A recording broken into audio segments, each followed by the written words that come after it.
Hello friends, CRPF tradesman की एक और क्लास लेके आ गया हूँ आप लोगों के लिए। ठीक है फ्रेंड्स, आज की क्लास स्टार्ट करते हैं। जीके जीएस का आपका फर्स्ट क्वेश्चन है, अश्वघोष जिन्होंने बुद्ध चरित्र की रचना की खालिस्तान के दरबार में रहते थे। तो अश्वघोष जो थे, उन्होंने जो बुद्ध चरित्र की रचना की थी वो कनिष्क के दरबारी थे। ठीक है फ्रेंड्स, कनिष्क के दरबारी थे। और इसके साथ ये भी याद रखें, जो कनिष्क है वो आपका कुषाण वंश का शासक था। ठीक है फ्रेंड्स, अगला क्वेश्चन है, चौधरी अजीत सिंह जिनका निधन 2021 में हुआ, निम्नलिखित में से किस पार्टी के संस्थापक थे?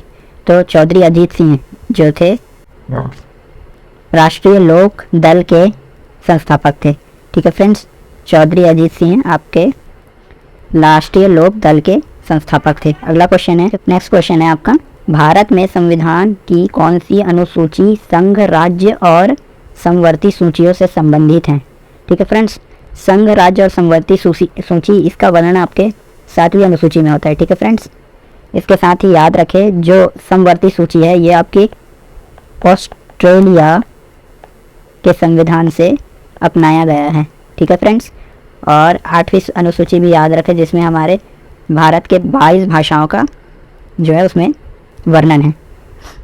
अगला देख लेते हैं क्वेश्चन, फास्ट फूड प्रायः वसा और खालिस्तान से भरपूर होते हैं। तो फास्ट फूड जो है वो प्रायः वसा और अपूरित कैलोरी से भरपूर होते हैं। ठीक है फ्रेंड्स, फास्ट फूड में आपके वसा और अपूरित कैलोरी होती है। अगला क्वेश्चन है, चांगलो आदिवासी नृत्य खालिस्तान की चांग जनजाति द्वारा मनाया जाता है या किया जाता है। ठीक है फ्रेंड्स, तो चांगलो आदिवासी नृत्य जो है वह नागालैंड के चांग जनजाति द्वारा किया जाता है। ठीक है फ्रेंड्स, याद रखें नागालैंड के और इम्पोर्टेंट कुछ क्वेश्चन बनते हैं, जैसे नागालैंड की कैपिटल क्या है? तो वो आपकी कोहिमा हो जाती है।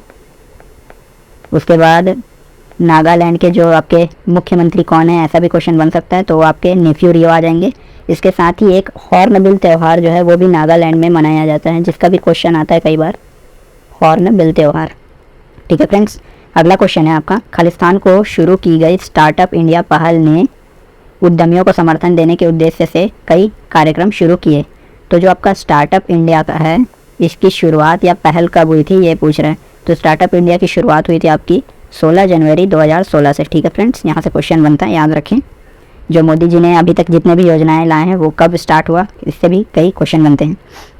अगला क्वेश्चन है, दूरसंचार उद्योग में उपग्रह, क्लोज्ड कंप्यूटर नेटवर्क और खालिस्तान शामिल होते हैं। तो दूरसंचार उद्योग में उपग्रह और क्लोज्ड कंप्यूटर नेटवर्क के साथ वायरलेस नेटवर्क शामिल होते हैं। ठीक है फ्रेंड्स, अगला क्वेश्चन देख लेते हैं, भारत में सहकारी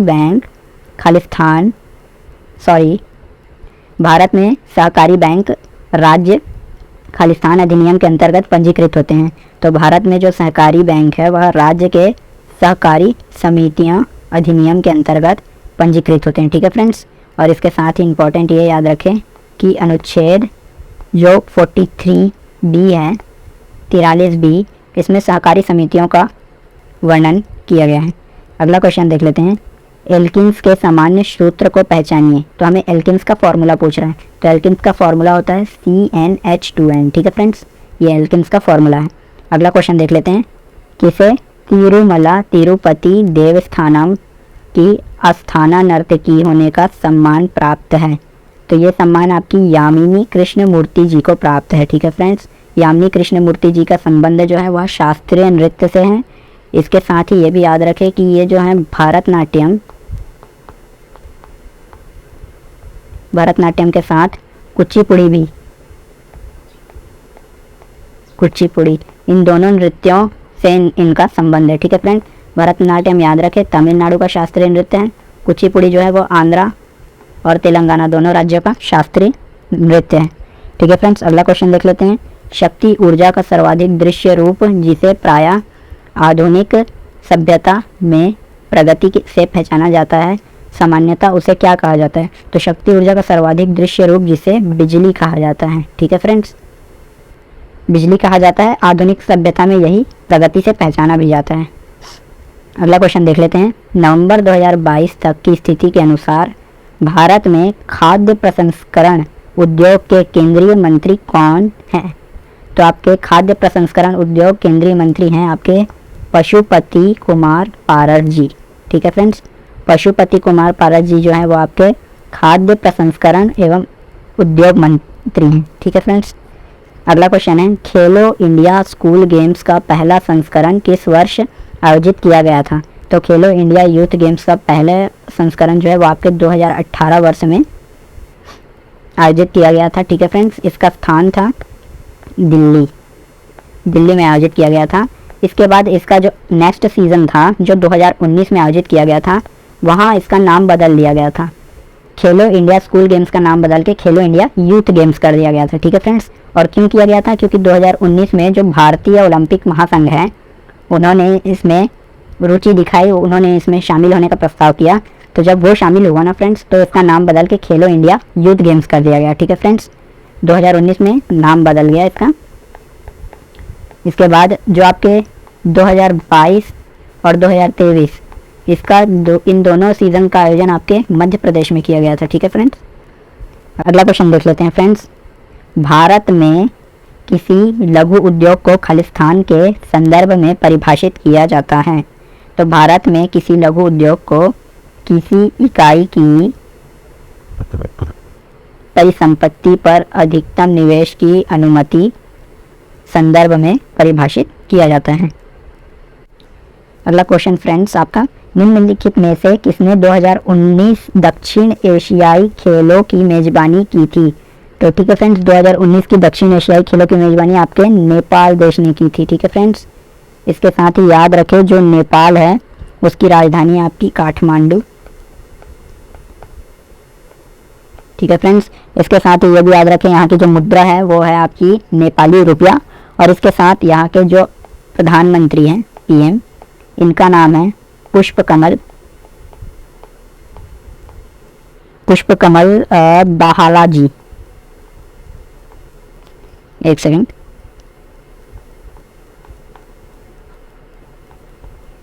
पुष्पकमल दाहाल जी, ये जो है नेपाल के प्रधानमंत्री हैं। ठीक है फ्रेंड्स, अगला क्वेश्चन देख लेते हैं। अंतः उष्णकटिबंधीय अभिसरण क्षेत्र में क्या होता है? अंतः उष्णकटिबंधीय अभिसरण क्षेत्र में क्या होता है? तो अंतः उष्णकटिबंधीय अभिसरण क्षेत्र में जो है आपके दक्षिण पूर्वी और उत्तर पूर्वी व्यापारिक पवनें अभिसरण करती हैं। ठीक है फ्रेंड्स, इस क्षेत्र में जो है दक्षिण पूर्वी और उत्तर पूर्वी व्यापारिक पवनें अभिसरण करती हैं। अगला क्वेश्चन देख लेते हैं। निम्न में से किस त्यौहार में 14 देवताओं की पूजा की जाती है और यह जुलाई के महीने में मनाया जाता है? तो जो आपकी खर्ची पूजा है इसमें आपके 14 देवताओं की पूजा की जाती है। ठीक है फ्रेंड्स, इसके साथ ही ये याद रखें जो खर्ची पूजा है ये आपके त्रिपुरा स्टेट में सेलिब्रेट किया जाता है या मनाया जाता है। ठीक है फ्रेंड्स, अगला क्वेश्चन देख लेते हैं। भारत एशिया के किस भाग में स्थित है? तो भारत जो है वह एशिया के दक्षिण एशिया भाग में स्थित है। ठीक है फ्रेंड्स, भारत जो है एशिया के दक्षिण एशिया भाग में स्थित है। इसके साथ ही ये याद रखें जो एशिया महाद्वीप है वो आपका विश्व का सबसे बड़ा महाद्वीप है। उसके साथ ही ये भी याद रखें जो भारत है वह विश्व का 7वां सबसे बड़ा देश है। ठीक है फ्रेंड्स, क्षेत्रफल के मामले में 7वां सबसे बड़ा देश है। इसके साथ ही ये याद रखें जनसंख्या के मामले में भारत जो है वह दूसरा सबसे बड़ा देश है। पहले नंबर पे है चीन और क्षेत्रफल के मामले में पहले नंबर पे है रूस, विश्व का सबसे बड़ा देश है। अगला क्वेश्चन देख लेते हैं। भारत के संविधान में प्रारंभिक 10 मौलिक कर्तव्यों को कब जोड़ा गया था? तो भारत के संविधान में प्रारंभिक 10 मौलिक कर्तव्यों को जोड़ा गया था आपके 1976 में।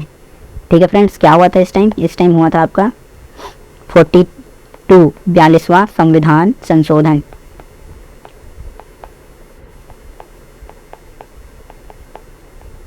ठीक है फ्रेंड्स, 42वां संविधान संशोधन हुआ था जिसके माध्यम से आपके 10 मौलिक कर्तव्यों को जोड़ा गया था। इसे ही मिनी संविधान भी कहते हैं भारत का। ठीक है फ्रेंड्स, उसके साथ ये याद रखें कि जो 11वां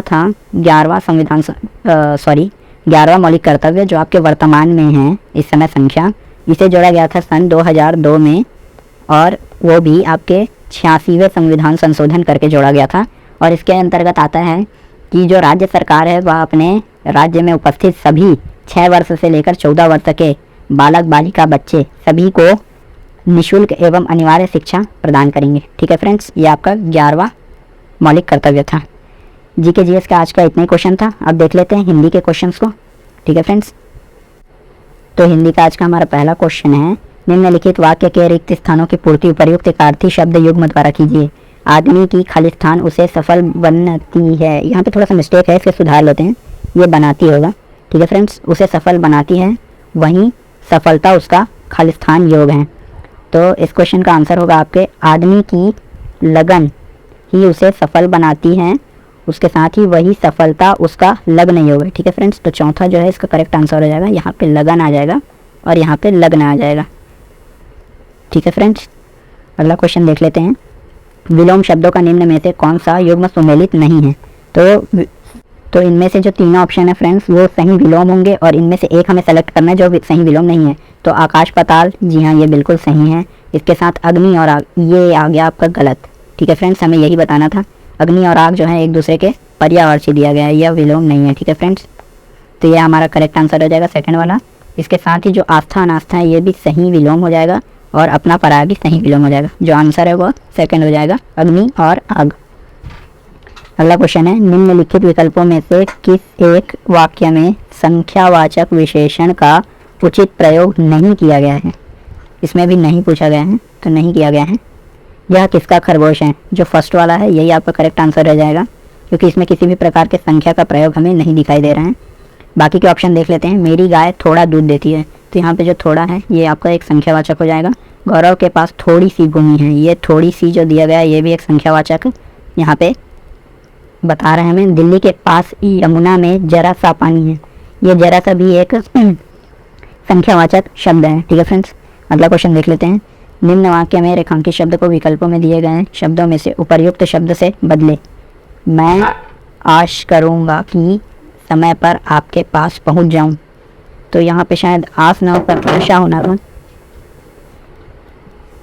तो आशा के स्थान पर प्रत्याशा नहीं लिखा जा सकता, इसके साथ ही चिंता भी नहीं लिखा जा सकता। आशा के स्थान पर चेष्टा शब्द का प्रयोग किया जा सकता है, तो ये थर्ड वाला जो है करेक्ट आंसर हो जाएगा।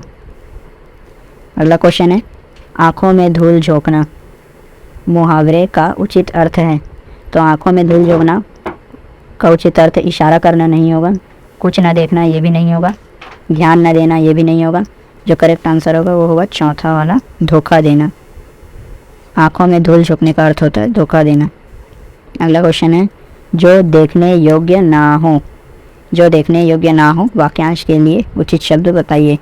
तो जो चार ऑप्शन है, अवर्णीय ये तो बिल्कुल नहीं होगा, अदृश्य इसका कोई और अर्थ निकलता है, अप्रत्यक्ष का भी कुछ और अर्थ निकलता है, अदर्शनीय ये आपका करेक्ट आंसर हो जाएगा। अदर्शनीय जो जिसे देखा ना जा सके उसे अदृश्य कहते हैं, जिसे देखा ना जा सके वह अदृश्य कहलाता है, और जो आपके वास्तविक रूप से आपके सामने ना हो उसे अप्रत्यक्ष कहते हैं। अगला क्वेश्चन है, निम्नलिखित में से अशुद्ध वाक्य कौन सा है? तो विकास के सूत्र मानव के हाथ में है, देश में सर्वस्व शांति होना चाहिए, मनुष्यता मनुष्य की अमूल्य निधि है, मनुष्य स्वभावतः अकेलापन पसंद नहीं करता। तो हमें अशुद्ध वाक्य बताना है इसमें, तो अशुद्ध वाक्य सेकंड वाला सही है, क्योंकि यहाँ पे दिया गया है शांति होना चाहिए। शांति के साथ हमेशा होनी शब्द का प्रयोग किया जाता है, यहाँ पे ये मिस्टेक किया गया है। अगला क्वेश्चन है, मैं गेंदे की जगह नलिन के पुष्प को अर्पित करूँगी। तो यहाँ पे उपरोक्त वाक्य में रेखांकित शब्द का पर्यायवाची क्या होगा? जो नलिन है इसका पर्यायवाची पूछ रहा है, तो नलिन का पर्यायवाची होता है कमल। इसके साथ ही कमल के अन्य पर्यायवाची होते हैं राजीव, जलज, जलज के साथ नीरज, पंकज आदि। जो पुष्प है इसके भी पर्यायवाची देख लेते हैं। पुष्प का कुसुम, सुमन, फूल ये सभी पर्यायवाची होगा। केसर का कुमकुम और जाफरान पर्यायवाची होता है। अगला क्वेश्चन है, उसने मेरे साथ गद्देदारी की है। उपरोक्त वाक्य के किस भाग में अशुद्धि है? तो ये जो गद्देदारी शब्द दिख रहा है ये अशुद्ध शब्द है, इसके स्थान पर गद्दारी आना चाहिए था, तो यही करेक्ट आंसर हो जाएगा। अगला क्वेश्चन है, दिए गए वाक्य में रेखांकित अंश के स्थान पर सबसे उपर्युक्त शब्द निम्न में से कौन सा होगा? लोग बड़ी मात्रा में जमा हो गए हैं। तो ये आपका रेखांकित भाग है, मात्रा, इसे रिप्लेस करना है। तो मात्रा के स्थान पर भीड़ नहीं लिखा जा सकता, मात्रा के स्थान पर मात्र भी नहीं लिखा जा सकता, मात्रा के स्थान पर संख्या लिख सकते हैं। लोग बड़ी मात्रा में जमा हो गए हैं, इसके स्थान पर हम लिखेंगे लोग बड़ी संख्या में जमा हो गए हैं। ये आपका करेक्ट आंसर होगा। मुहावरों और उनके अर्थ निम्न में से कौन सा एक युग्म सही है? सही युग्म बताना है। तो पहला है बालू से तेल निकालना, असंभव कार्य, असंभव को संभव करना। तो ये आपका करेक्ट आंसर हो जाएगा, असंभव को संभव करना। इसके साथ अन्य भी देख लेते हैं। माथा ठनकना, खुशामद करना, ये तो गलत है। माथा ठनकना का होता है आपका संशय होना। मन मैला करना, अत्यधिक प्रसन्न होना, ये भी गलत है। मन मैला होना का होता है खिन्न होना। अगला है रंग बदलना, अपरिवर्तनशील होना। तो रंग बदलने का होता है आपका परिवर्तनशील होना। 12th क्वेश्चन है जो सबके आगे रहता हो। नीचे दिए गए जो वाक्यांश है उसके लिए एक शब्द में उत्तर देना है। जो सबके आगे रहता हो, तो जो सबके आगे रहता हो उसे कहेंगे अग्रणी। ये करेक्ट आंसर हो जाएगा, अग्रणी। इसके साथ ही जो अग्रज होता है वह बड़े भाई को कहा जाता है, या बड़े अपने से बड़े को कहा जाता है अग्रज, और अपने से छोटे को कहा जाता है अनुज। अगला क्वेश्चन है ऊंट पर रखकर चलाई जाने वाली तोप।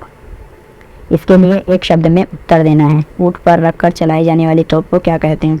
तो ऊंट पर रखकर चलाई जाने वाली तोप को कहेंगे सुतुरनाल।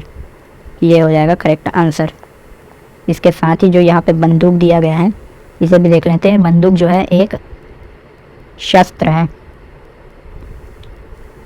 बंदूक का संबंध शस्त्र से है। अगला क्वेश्चन है निम्नलिखित विकल्पों में से कौन सा एक वाक्य क्रिया विशेषण से संबंध रखता है?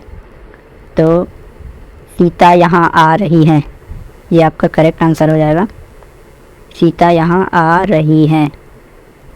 इसके साथ जो अन्य ऑप्शन है बच्चे दौड़ते हैं, इसमें किसी भी प्रकार का क्रिया विशेषण नहीं है। वह खड़ा है और गाय चरती है, इसमें भी किसी भी प्रकार का क्रिया विशेषण नहीं है। अगला क्वेश्चन है यह उसके जीवन की प्रमुख घटना थी।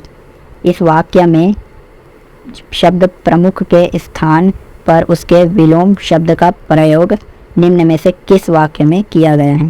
तो प्रमुख का विलोम जो है यह उसके जीवन की क्षीण घटना थी, इसमें प्रमुख शब्द का विलोम का प्रयोग नहीं किया गया है। यह उसके जीवन की विशिष्ट घटना थी, इसमें भी प्रमुख का विलोम का प्रयोग नहीं किया गया है। यह उसके जीवन की गौण घटना थी, ये करेक्ट आंसर हो जाएगा थर्ड वाला, यह उसके जीवन की गौण घटना थी। और प्रमुख का विलोम होता है गौण। और चौथा वाला जो ऑप्शन है यह उसके जीवन की महत्वपूर्ण घटना थी, इसमें किसी भी प्रकार के विलोम का शब्द का प्रयोग नहीं किया है प्रमुख का। ठीक है फ्रेंड्स, आज के लिए इतने ही क्वेश्चंस थे। जो आपका गद्यांश है ये आपके लिए होमवर्क रहेगा, इसे आप खुद करेंगे।